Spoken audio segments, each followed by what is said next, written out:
Here. Amy Byer.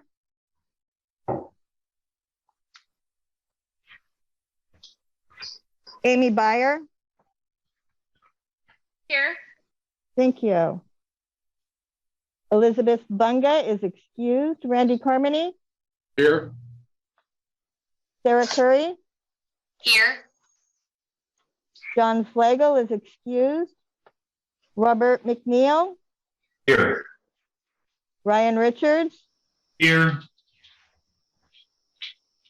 Richard Rudder. Here. Randy Smith is excused. Mr. Acting Chair, we do have a quorum. Thank you, Debbie. Item 1C, approval of the agenda and the order of business. Tyler, do you have a comment on this? Thank you, Mr. Chair, members of the board. Tyler Glaze, policy analyst for the division. Mr. Chair, due to the 3 absences of board members today, the division is recommending that this agenda item, the vote for chair and vice chair positions, be amended to be moved to the March 24th, 2022 meeting. That way that all board members will be present to vote on those 2 positions. Okay, thank you. And so any members have any changes to the agenda that they want to talk about? Okay, in that case, Vice Chair Kyle ruled the agenda and order of business approved by removing item 1-I. I'm not sure what that number is. It's not in my print. You have that item to the board's next scheduled meeting of March 24th, 2022. Any other changes other than spelling will be done. Item 1D, approval of the draft board meetings of November 18th, 2021. Is there any comments on that? Okay. I, as acting chair, rule the draft meetings of November 18th, 2021 is final. Item E, 1E, next meeting date is March 24th, 2022. And item F is farewell to Heather Miller, retiring chair. And I read a little bit of a statement. Heather has represented the journeyman electricians of the Electrical Elevator Board. She's worked for Dynalectric as project manager since 2000. Her first meeting was March 28th, 2013. She was appointed vice chair of that board at the November 19th, 2015 meeting, and then appointed to board chair at the September 28th, 2017 meeting. She was voted by her peers to represent the Electrical and Elevator Board on the January 25th, 2018 meeting. The Electrical and Elevator meeting for membership into the Combined Industry Energy Board. She appointed and was confirmed for a second term to the Electrical and Elevator Board, March 2017, ended June 30th, 2020, which she continued to serve until November 18th, 2021. We were going to miss having her available and around. And Heather, would you like to state anything? Yeah, I just want to thank all the fellow board members and past board members and the people the people from the division. Everybody's been really supportive and helpful. I apologize that I'm just a mystery person. I just don't have good lighting for this. But I really appreciate all the support everybody's given me throughout my terms, and thanks a lot. Well, you're drifting away in the dark, so that works well. Yeah. Thank you, Heather. Thank you, Debbie. Thank you, Heather. It's been a pleasure being on the board with you. Okay, we have 2 new members joining the board at this meeting. Sara Currie, she's confirmed to the journeyman position, replacing Heather. November 19th, 2021. This is her first official board meeting, but I've seen her name and face on other meetings, just getting up to speed. So, Sara, would you like to say something about yourself? Or? Yes, thank you, Vice Chair Kyle. I'm so honored to be here. Thank you to all the board members. I am a licensed electrician in Oregon and Washington, and I'm currently working as the Safety and Training Director at Tice Electric Company. I've worked at Tice Electric Company since 2011. I have a 10-year-old daughter, 2 dogs, and 4 chickens, so just a little fun fact about me. But I am just really excited to serve the electrical industry and the state of Oregon in this position. Thank you. Thank you. The other new member is Richard Rudder. I talked him into joining the board. Richard is he's serving the position of manager of a commercial office building, and he's the facilities manager of the Mill Casino in Coos Bay. He's got a lot of experience with larger projects, being project manager for the mill on a number of construction projects that I've worked with him on. He's also a foremost expert in worm farming. It's one of the projects that the mill took on, and he's learned his way through it. So Richard, welcome. Would you like to say a few things? Well, thank you, Vice Chair Tom. I think you pretty much summed it up, really. I mean, with everything that you've wrapped me into another group. But I think it's going to be interesting to serve on this board, and I look forward to it. I have done a lot of work with electrical analysis and that type of stuff with energy savings and evaluating all of that. So it'll be interesting to serve on the board. So I look forward to it. Thank you. So item 1H, I guess we're postponing till November 24th.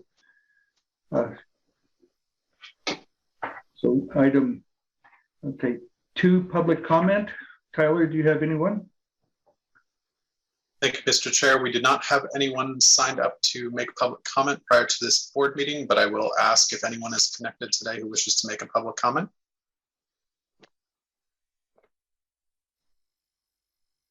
I'm not hearing anyone, Mr. Chair. Okay. Item 3A, this is consent orders, and Mayorga-Hamilton, would you care to elaborate on those? Yes, good morning, Chair and members of the board. For the record, my name is Michael Mayorga-Hamilton. I'm contested case representative with the division. Before the board is a summary of consent orders that were recently negotiated by the division on behalf of the board. We have entered into 4 consent agreements since our last board meeting. All settlements, including the amount owed and suspended civil penalties, fall within the matrix guidelines and contain the standard conditions. The first case is C-2020-157 in the matter of Trimble Commercial Contractors. The respondent in this case was assessed a penalty of $6,000 for allowing unlicensed individuals to perform electrical work, operating without an electrical contractor's license and without an electrical permit. Respondent has agreed to pay $750 with the remaining $5,250. The second case on the agenda related to the first is C-2021-58 in the matter of William Trimble. The respondent in this case was assessed a penalty of $2,000 for performing electrical installations without a journeyman electrician license. The respondent has agreed to pay $250 with the remaining $1,750 expended. The respondent in the third case is C-2021-64 in the matter of Ray Mundo Felipe, DBA RF General Construction. The respondent in this case was assessed a penalty of $6,000 for performing electrical installations without an electrical contractor's license, without a journeyman electrician license, and without an electrical permit. Respondent has agreed to pay $2,000 with the remaining $4,000 suspended. Fourth and final case on the agenda is C-2021-110 in the matter of Brad Hammond. The respondent was assessed a penalty of $6,000 for performing electrical installations without an electrical contractor's license, allowing unlicensed individuals to perform electrical installations, and he did not have a electrical permit. Respondent has agreed to pay $750 with the remaining $5,250 suspended. I'll be happy to answer any questions if there are any. Thank you. Okay, thank you, Michael. This requires a motion from the board to approve these or disapprove them. I would like to make a motion to adopt the 4 cases proposed for resolution as outlined in the enforcement board and recommend for approval. Okay, motion's been made for approval. Would you, Debbie, would you call the roll? Yes, sir. BJ Barlow, Aye.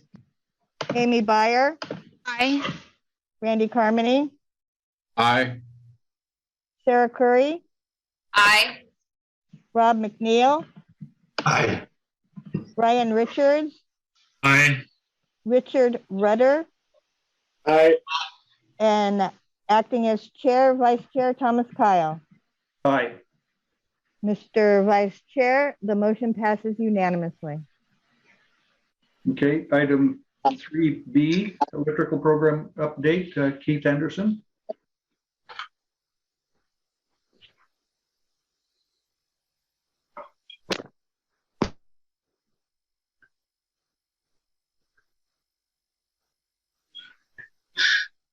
All right, I'm pushing the right buttons here to get things turned on. Good morning.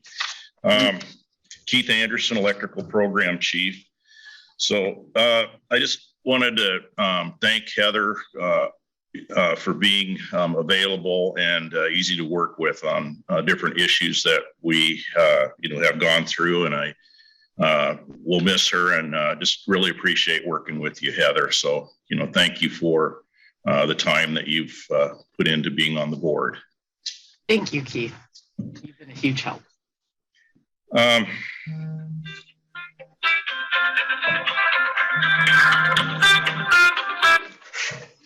Let's see. So I was going to let Sean talk about the supervisor test and the update and what's been going on with that. For just a minute. We've had a couple of meetings now, and I just wanted to let him catch the board up on how that's going. So, Sean. Good morning, everybody. Thanks, Keith. I'm Sean Cole. I'm Assistant Electrical Chief. Just recently, as we all know, we've put together a committee to help with the calculation part of this. We've had a couple meetings.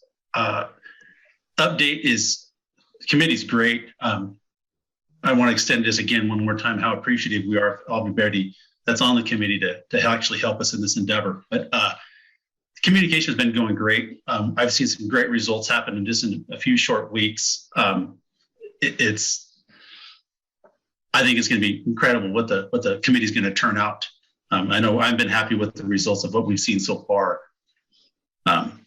But right now, I think in the next few months we'll have a product that we can produce, and I think everybody will be happy to see this. That's all right. Thank you, Sean. And I want to welcome the 2 new members. That's appreciate you guys being part of the board, and it's a great group. I've been really proud to be part of this, what they do here. So thank you for participating. And then I'm going to be out of the office on extended leave. So I just wanted to let you know that if you do have some need or need to talk to someone here, Sean Cole is available for that. So I'll be back in time for the next meeting. So anyway, that's all I have, unless somebody has some questions for me. Keith, to go along with what Sean had said with some new members, could you give a little background on what that's actually about, the calculations part? So the calculations, the test, the supervisor's test consists of 2 parts. We have the first part, there's a test bank of questions, 12 to 1,400 questions that we updated several years ago through a committee. And that went very, very well. That was recently updated to the current code with very few changes made to that portion. The second part of the supervisor's test consists of calculations, and that it has been updated due to different things, not necessarily code things, but the tests have been pretty well known out in the industry. So we're trying to mix them up a little bit and keep them current. The 2020 NEC changed a lot as far as calculations, how they're done. And I asked that the board allow me to put together a committee of industry, again, like we did for the bank of questions, to redo the second part of this test. So anyway, it's going well. There's a lot of interesting conversation going on between members on this. But I think we're going to end up with some really good, solid tests that we can use for years is my goal. And it's going real well. So that's the two parts of it. And it's in process. We do have several tests out right now that are, everything's up on the 2020 code now. So we have some interim tests that we're using. But anyway, I hope to, in the next 4 to 6 months, put in a new set of tests through the committee. Okay, thank you, Keith. Thank you. Item 3C, elevator program update, Warren. Good morning. Can you hear me, Chief? Yes. I'm great with technology. Good morning. For the record, Warren Hartung, Chief Elevator Inspector, Statewide Services. In your packet, you have the elevator program performances for November and December, giving us a year-round total of a little over 10,600 inspections completed. Also listed in the packet are a couple of the accidents that we investigated that occurred in November and December. All were resulted, none were equipment caused. And that about sums my year. Okay, any questions from anyone? Okay, thank you. Item Thank you. 4A, new program delegation rules took effect January 1st, Senate Bill 866. The bill was included in the packet if anybody has enough time to read the whole thing. Item 4B, the Building Codes Bulletin, January focus on master electrical permits. Keith, would you like to comment on the master program? Yes, Keith Anderson, the electrical program chief. So this was put together because licensing has had a lot of questions on this. We get applications from jurisdictions that we don't administer the program to take over the master electrical program for that area or that industry in that area. And it was just put together as a clarification that a jurisdiction that has the electrical program is also responsible to issue master permits. So it was a clarification. It seems like it's an ongoing thing that staff has to address, and this was making a handout, making it them aware that it is part of their program. So that was the reason that I put that together. Okay, thank you. Thank you. Okay, there's no appeals and no unfinished business for the meeting, so we're on to 7A, Coos County application. Tyler, would you like to comment on this? Thank you, Mr. Chair. Again, members of the board, Tyler Glaze, policy analyst for the division. As some members of the board may remember from a year or two ago, this is a similar application to the one undergone by the city of Harrisburg. Coos County is applying to administer a comprehensive building inspection program, and the division is requesting comments and recommendations from the board regarding the application materials provided by Coos County. and whether or not the division should approve this application. So the division operates a building inspection program which includes service to Coos County. And on October 1st, the division received, October 1st, 2021, the division received notice from Coos County of its intent to assume a comprehensive building inspection program. On October 11th, the division provided notice to all persons on the division's interested parties list for program assumptions as required by Oregon Administrative Rule 918-020-0095, subsection 3. All materials submitted by Coos County are located at that link if any of you wish to take a look at those. And I believe they are also included in your board packet, but if not, they're still available at that link. The division asked for public comments on Coos County's application until November 10th of 2021 and received no public comment. Coos County confirmed its intent to proceed with the assumption process on December 30th of 2021. And roughly around the same time, the division sent a list of questions regarding aspects of the application, to which Coos County responded also on December 30th of 2021, excuse me. The division is now requesting comments and recommendations from the board regarding this application, including whether or not the division should approve this application. A municipality seeking to administer and enforce a building inspection program under the Oregon Revised Statutes 455.148 and 479.855 must submit an application to the division, and this application must meet the requirements of OAR Chapter 918, Divisions 20 and 308.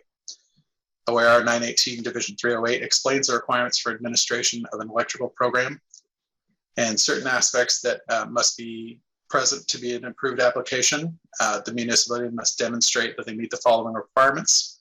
First, that they can create and maintain services at least reasonably at the same level as the electrical administrative enforcement and inspection services presently provided in the area.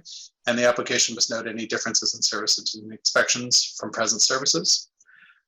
Also, operation of the program is financially feasible without unduly increasing short or long-term costs of electrical inspection services to the public, both in areas delegated and, if applicable, the remaining program in the surrounding area.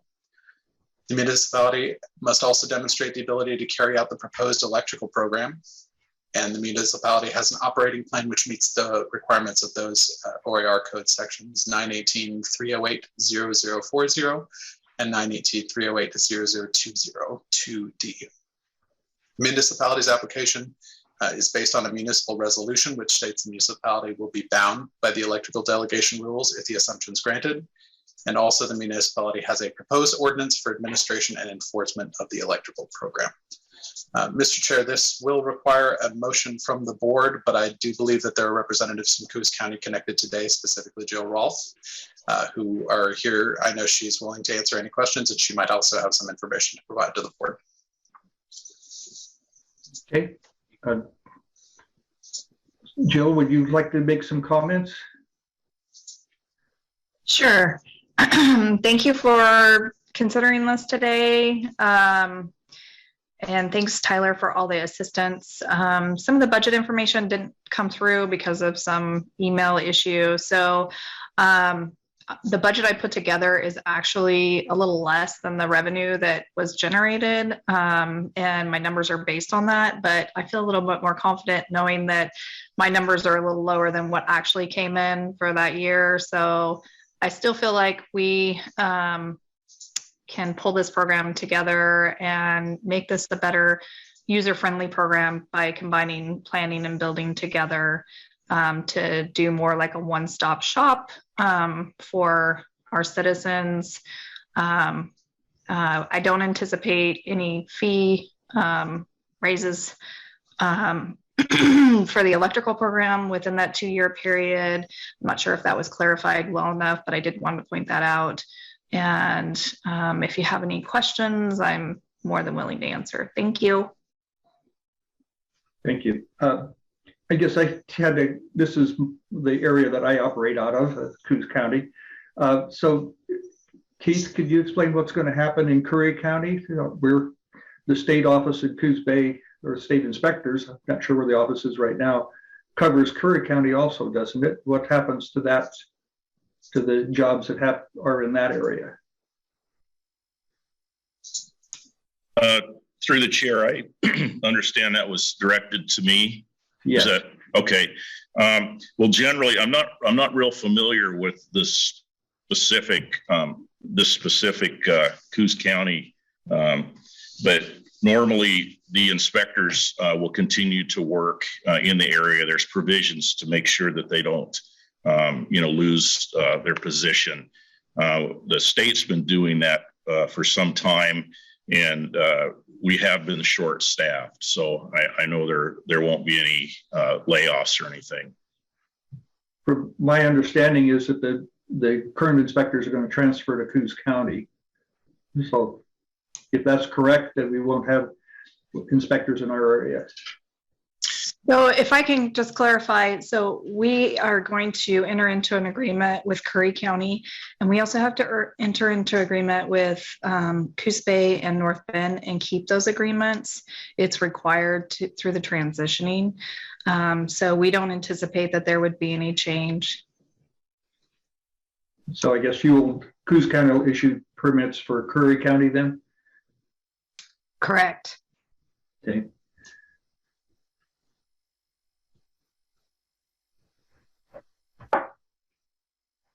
Okay, and there's so I guess I would entertain. I guess I have no problems with this transfer and being a contractor in this area. If somebody would like to make a motion to either approve it or deny it, they would appreciate that. I would like to make a motion in favor of the board's findings and approve. We move for the program to move forward. Okay. Is there any further discussion? Debbie, would you call the roll?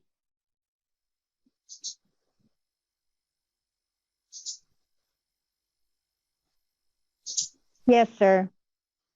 William Barlow. Aye. Amy Byer. Aye. Randy Carmody. Aye. Sara Currie. Aye. Robert McNeil.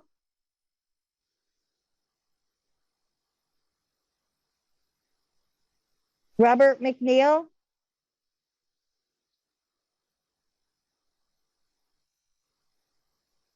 Rob McNeil. Aye. Thank you. Ryan Richards. Aye. Richard Rudder. Aye. And acting as chair, vice chair, Thomas Kyle. Aye. Mr. Acting Chair, the motion passes unanimously. Just a comment on your application, Jill. I did notice that the page 21, it refers to Marion County instead of Coos County. Right. There are two typos on the bottom of 21 and the top of 22. I've missed Marion County, which I was using for the sample. So, thank good. you. All right. Thank you. So item 7B, recommends for new continuing education courses. Tyler Glaze. Thank you, Mr. Chair, members of the board. This is our standard list of new applications for continuing education. For this round of continuing education, the committee reviewed 12 applications from 7 organizations. It was a lighter month this month. 3 of those courses were recommended for approval. 4 of those courses were recommended for denial. 2 instructors were recommended for approval, and 3 instructors were recommended for denial. If you look below on your agenda page, just after that memo regarding continuing education, there's the matrix of courses. If you have any questions, I'm happy to answer them, Mr. Chair, but otherwise this will require a motion. Thank you.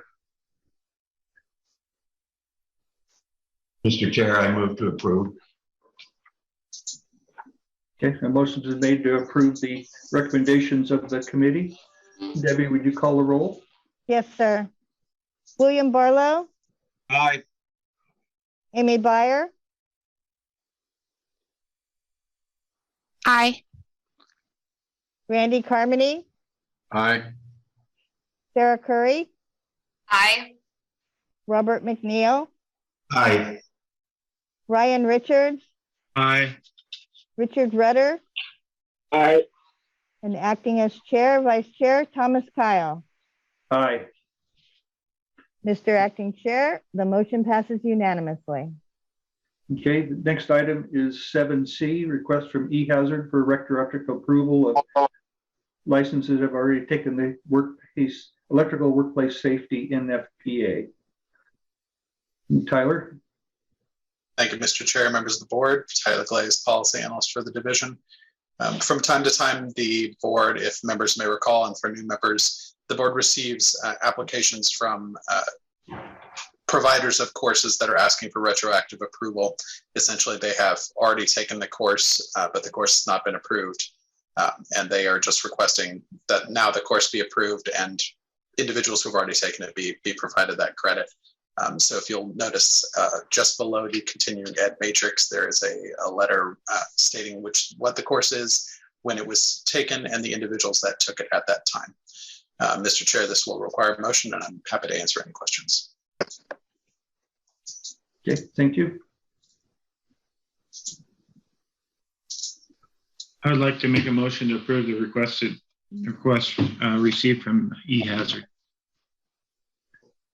Okay, motion's been made to provide retroactive approval of the licenses for the NFPA to eHazard. Debbie, would you call the roll?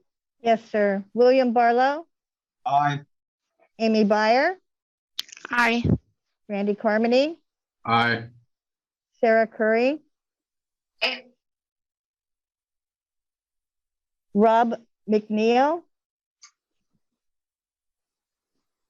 Robert. Aye. Thank you.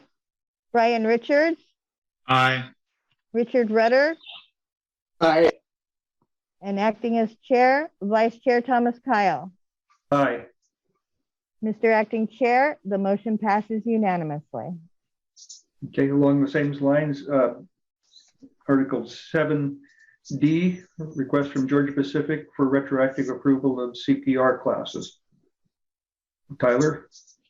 Thank you again, Mr. Chair. Tyler Glaze, policy analyst for the division. This is an essentially identical request with the proviso that the course is a first aid course as opposed to an electrical course. So it has a list of members that have taken the course and when they took it. If the board has any questions, I'm happy to answer them. Okay. Thank you, Tyler. Again, it requires a motion. Would like to make a motion to approve the course by Georgia Pacific. Okay, motion's been made to retroactively approve the CPR course to Georgia Pacific. Debbie, would you call the roll? Yes, sir. William Barlow. Aye. Amy Byer. Aye. Randy Carmody. Aye. Sara Currie. Aye. Robert McNeil. Aye. Ryan Richards. Aye. Richard Rudder. Aye. And acting as chair, Vice Chair Thomas Kyle. Aye. Mr. Acting Chair, we do this item passes unanimously. Sorry about that. Okay, thank you. Item 8, posting information that should be seen by all jurisdictions. It's a BCD technical bulletin. Does anybody from BCD have some comments on this?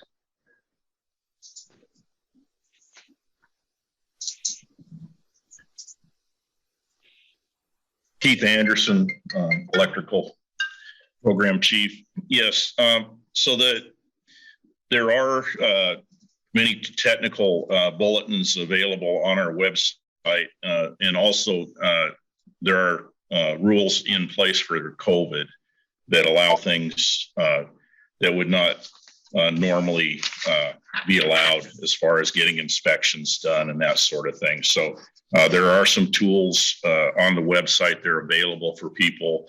And I would suggest that you look at them and use them if you can. So they've tried to make things flexible to get things done and to keep the projects moving. So it's again on the Building Codes Division website, and I believe it's right at the beginning. There's links to take you to those pages. Okay, thank you, Keith. You're welcome. Okay, item 9 is adjournment. I guess being no further business, the January 27th, 2022 meeting is adjourned by Vice Chair Thomas Kyle. Thank you all for attending.